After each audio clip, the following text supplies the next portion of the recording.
is about building a male action plan. So if you guys don't know, that was a term coined by Athol Kay back when he wrote the original book, The Male Action Plan. And this was before, I think it was before Rational Male. I'd have to confirm with Rollo on this one. The timeline's a bit messed up. So what he had done was he kind of built a roadmap for a lot of guys who are in dead bedrooms, how to get their life back on track, whether or not their wife decides to come along for the ride. It's kind of a tragic tale. So for those who don't know, Athol Kay, one of the original red-pilled guys, I think he came in right after Royce, Roosh, and Rollo. Eventually, things started to become very popular, and so he brought on his wife and a couple female moderators for his married man sex life primer forums, as well as for the male action plan. So over the course of, I can't remember how many years, what had happened was they removed the male from it. It became the mindful attraction plan. It's just very weird, something that was designed to help men, and they had to remove every reference to the men in it. And then the women in the forum stopped focusing on having guys get the sex they want within a fulfilling relationship, and they ended up just shaming the guys. It's very tragic, and eventually the guys just left. And it was one of those messages, it's one of those lessons I've always learned early on when you're in this space, is that girls always try and invade male spaces. It's not that they're malicious and they want to beat it up. It's just you see a large collection of men in a group. Naturally, there's going to be a hierarchy, and there's always some girl that's going to be attracted to it for whatever reason. Maybe it's validation. Maybe it's just friendship. Maybe she's looking for a husband. Who knows? But they're just drawn to it. And then once they get in there, two things happen. And this is me largely quoting a guy who's called Ian Ironwood. He's another one of the Athol Kay aged guys there. Is the focus of the group will change. The original dynamics are guys getting together and focusing on whatever the mission is. Hey, salute, King Nick. So for example, the Red Man Group, our mission there is to talk sexual dynamics and positive male influences on a podcast. If we brought a girl on the cast, maybe not with us, but in general, what happens is guys tend to switch that focus from focusing on the mission to focusing on establishing themselves at the top of the pecking order to attract the woman. And then once the girl gets that level of power, eventually somebody else will bring a second girl in, and then they do what Ian Wood called a pivot. So between the two of them, they kind of divide and conquer and take over the group and use it for their own purposes, and that's when you switch from a male social matrix to a female social matrix. He's got some really good writings on this. I'll probably reference it. I'll see if I can find it and put it in the chat. I don't want to be that guy that's hunting for links while we're talking here, but if you look up male social matrix, and if you have to add Ironwood at the end of it, you'll see exactly what I'm talking about. Yeah, so see, Zoltan Zakkas has it here. They want attention of large groups of men. It's intoxicating. They can't help themselves. And if you have a hard time understanding it, just picture why you would head out to go to the beach to see a bunch of girls in bikinis, because they're there. Same reason you'll go to a bar when a lot of hot girls in there. You just want access. Whether you use anything with the access or whether you just like knowing it's there, it's irrelevant. Back to the male action plan. So once he switched it over to mindful attraction plan, the guys eventually started leaving, because that's usually what happens in these spaces. If you have a male-focused space and it no longer fulfills its mission, you're eventually going to start leaking members, which is really tragic. And then, from what I understand, they had some financial troubles from it, and it's a really, really tragic story. And it's something I always keep in mind. That's why you're never going to see me do any wife shilling on here, bringing the girl on, and I'm not a fan of it. I mean, if other guys do, I'm not judging them. I just keep that in the back of my mind. Now, the thing is, for you guys, we're going to talk about how to start a map. The way it would work when you would first get into Married Red Pill, you would usually post what we call a victim puke. It's not because you're told to. It's not from the rules. Everybody just has this need to be told that, like, they're okay. So they would tell their, as I call it, the Batman origin story, and it would always describe things from the wife's frame. So if you watched, I put out a bunch of one-clip commercials on this, and you're going to see one where Carl and I are talking about how a guy is not the main character in his own story. It's a very good one.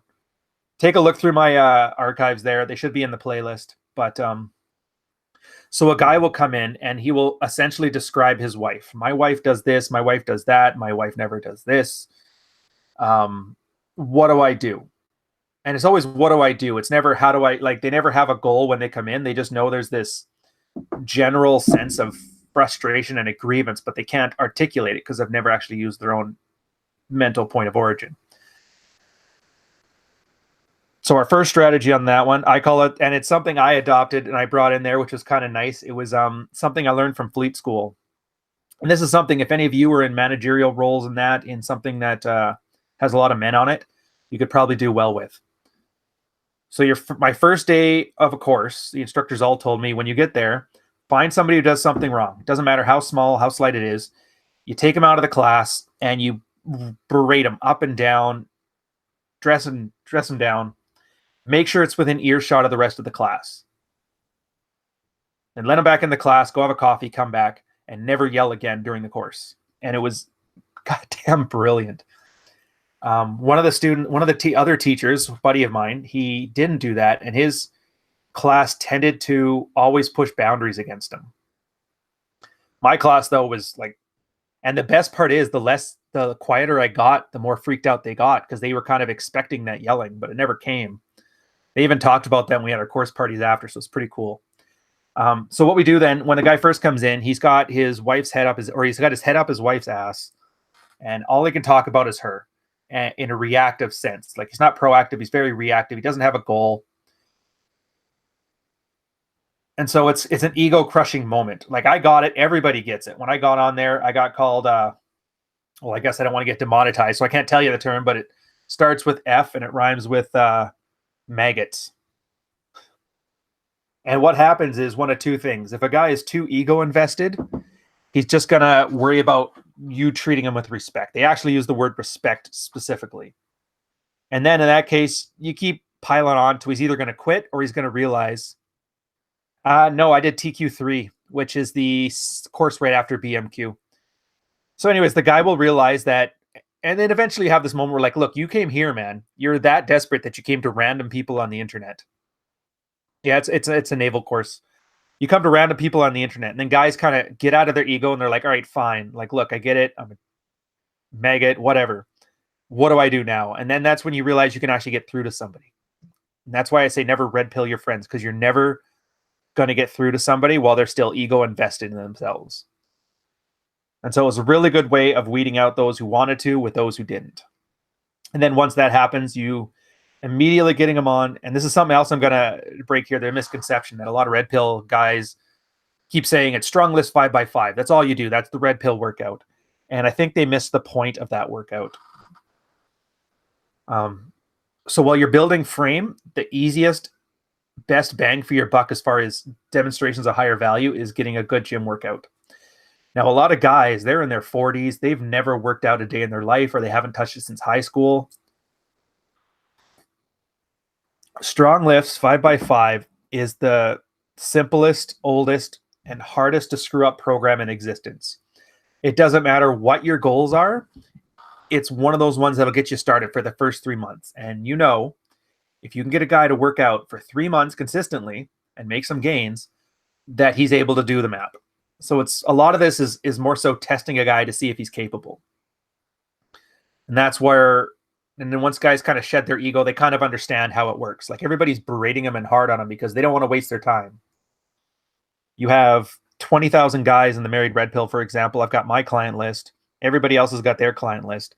We have very limited amount of time to help people. And so you really don't want to waste your time on a guy who's just gonna pretend or LARP. And then you build on that foundation. So you got your strong list 5x5. If you guys haven't done it, now I know there's a lot of guys that follow me. I've seen a lot of you guys in real life, and you do need to work out, because I can tell you aren't. Or if you are, you're lifting the pink weights, so whatever. If you haven't done one, just do that. All it is 5 sets of 5 reps of the 5 big lifts: the squat, the deadlift, the overhead press, the bench press, and the bent over row. As light a weight as you can, or as heavy a weight as you can handle with good form, which is going to be 10% less than you think you can handle at max. Do that for 3 months. You just look it up online. There's a great periodization schedule so you can up your strength. And then once you get there, once you get there, you can kind of switch your goals over to like maybe an 8x8 or start doing triathlons or whatever. And oh, good job, Eli. Or Eli, my bad. The part I'm going to talk about now, we're going to switch over and we're going to talk about the about frame. It's probably one of the hardest to articulate but easiest to understand concepts once you understand it. I've tried dancing around it with a few different ways of describing it. The one I've found most useful is to describe it as a healthy level of narcissism. And if you guys look up the definition of narcissism among the psychiatric journal, let's see if I can remember this off the top of my head. Hey, buddy. It pathological levels of I want to say self-respect. I can't remember the word now. You know what? I'm just going to look it up so I don't end up stuttering and stammering on here with you guys. Also, you can tell I'm a little bit on the slow side this morning. I've drank more than any man should over the week. And that sun is a fucking killer. The one good thing about it, though, the gray hairs in my beard, they're starting to look like I got silver coming out of my face here next to the darkness. Okay, so we look up narcissistic personality disorder. And I think it's a great place to start. If you don't understand frame, all you do is you look at this and you walk it back from like a 10 to an 8. Because, and this is something that a lot of people don't understand when they call, and this is why I'm with Tate, that girls aren't bipolar. They don't have borderline personalities. Like, it's not a disease. These are disorders. And if you don't know, the difference between a disorder and a disease is that a disorder describes things that are outside of the normal range of behaviors. A disease is something that's physically damaging your body. So if you have, I mean, if you really think about it, a swole guy like a bodybuilder would technically have a disorder by a psychological standpoint because he's outside of the general range of like body shapes guys have. So here we go. I'll go over a quick wiki on this. If you want to talk about people with narcissistic personality disorder, they're characterized by persistent grandiosity, excessive need for admiration, and a personal disdain and lack of empathy for others. Displays arrogance, a distorted sense of superiority, and they seek to establish abusive power and control over others. Now, if you look at these, take all of those signs and symptoms, and you walk them back 20%, 30%. You end up, instead of having persistent grandiosity, you have an inherent sense of self-worth. Instead of an excessive need for admiration, you have a healthy need of boundaries. So like, you will respect my boundaries. You don't need admiration. Just don't, get in my way. Don't disrespect me, whatever. A personal disdain and lack of empathy for the others. That goes from that to being aloof. So if you get, I'm going to close this window now because I'm sure if you guys are chatting, I'm going to miss it. So if you get this, you're understanding now what Rollo means when he talks about men being pathologized.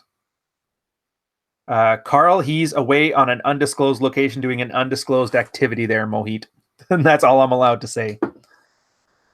Wolf, BPD, like social anxiety, learned and trained. As far as the why, I couldn't tell you. It doesn't really matter. I just know I've never seen a guy who has his shit together who's dated a girl who's bipolar or has borderline. Every guy, it's always a guy who's a codependent with a huge insecurity. They always seem to find him. Now, you could say that's because that's the kind of guys that they're attracted to, or you could be, those are the kind of guys that bring that out in a girl. Regardless, I just know if you have your act together, you tend to avoid these girls, and that's good enough for me. Plus the fact that I used to live with one when I was a roommate. Great wingman. She was awesome. But if she was dating a guy, she always kind of pulled out her bipolar stuff. But she never pulled it out with me. So I know they can control it if they want to. That's why I don't think it's one of those right things you can use to write off a girl. So the best way to bring up rock solid frame, and it's another one, Carl and I talked about it before, but I'll get into kind of the details of it here. The workout builds the first level of it. Guys need esteem. We don't need self-esteem. We need esteem. So what I mean by that is, for example, during the workouts, if you can handle 5x5 strong lifts, get yourself in a good level of shape. Then you start adding on to it. You realize your workouts suck when you have a crappy diet, so you clean up your diet. Most of my audience is American, so most of the guys are probably seeing people that need to lose weight as opposed to people who have to bulk up. So, and here's the thing. So all these things become successes. You all of a sudden are, hey, I went from being a fat bastard into a fairly in-shape guy. Girls will give me side eye down the street. So that's where your esteem comes from. It comes from doing things. And when you talk about rock solid frame, here's how it comes from, or here's how it manifests. So you spend, let's pick a nice big number, like some guy who's really in it to win it. Let's say 2 hours a day, 4 days a week, 8 hours a day of just working out. If you've been working out for any length of time, and respond in the chat if you have it too, where you've had a leg workout and then you can't walk to your car. Personal story in this one, I remember this. I used to do it when I was training for my bronze cross. I was going to be a lifeguard, and I remember doing a bunch of squats after that because I trained my legs, and it hurt so much to walk. I had a Chevy 3500, and I had to like grab the steering wheel and pull myself in because I just didn't have the leg strength. Other guys will probably tell you a story about how they had to puke during a workout. Point of this is, though, once you start having these hardships under your belt and then the resultant successes, you're going to be a lot less tolerant of people calling you out. And women do this especially. They love to poke at guys to see what their insecurities are. It's not, they're just wired for it. I don't even think they know they're doing it.